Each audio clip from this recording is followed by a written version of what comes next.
It's convenient for some. I'm about to drop off my ballot. Drop in my ballot. Just to vote, early voting. But the drop box also creates a vulnerability. We just want to make sure it's very clear to voters if you're going to use that drop box to make sure that that is your ballot. But how?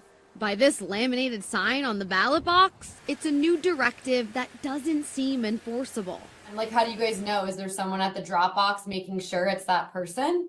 We have surveillance over that drop box 24 hours a day, 7 days a week. How does that surveillance work? Like, do you guys have like facial recognition? That we do How does not. that work? Because there's Yeah. no way you guys have time to like check every.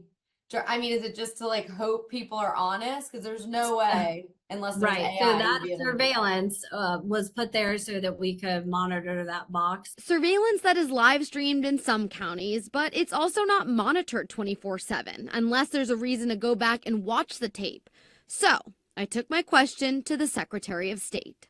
How do you make sure that people are going to follow that? Because there's not people at these ballot boxes checking IDs. So the question, I guess, is a valid one, but it's easy to nitpick these things. But the answer is, how is any law enforced, right? I mean, it's illegal to go 100 miles an hour down the interstate, but if we don't have police officers every single mile of every single interstate, could somebody be doing it at some time and not caught? Yeah, absolutely. There's also a component of this where people are expected to follow the law. Now, could someone roll through here, cast a ballot for someone else without going in to sign a form?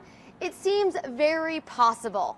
But if you get caught for something like this, it's called ballot harvesting. It's a 4th-degree felony, and while it's rare, it has happened in Ohio. The most recent case is out of Summit County in 2022, where a woman who worked at a nursing home dropped off a stack of ballots for the people who lived there. Surveillance tapes caught the obvious act of dropping off multiple ballots, and she was charged. Look at all the people around here. Who's gonna, I mean, they've got cameras at night and they've got people all around. There's hundreds of people here. Who's gonna mess with it? You'd have to be crazy. And the question remains, will people follow the law? Tom did. He had his wife in the car when dropping off both their ballots, and Ethel put her wheelchair-bound friend in the car to make sure both their votes counted. To do what you have to do to vote. Cassie Arsenault, There, I voted. Yay. Local 12 News. Local 12 has more consumer stories just like this.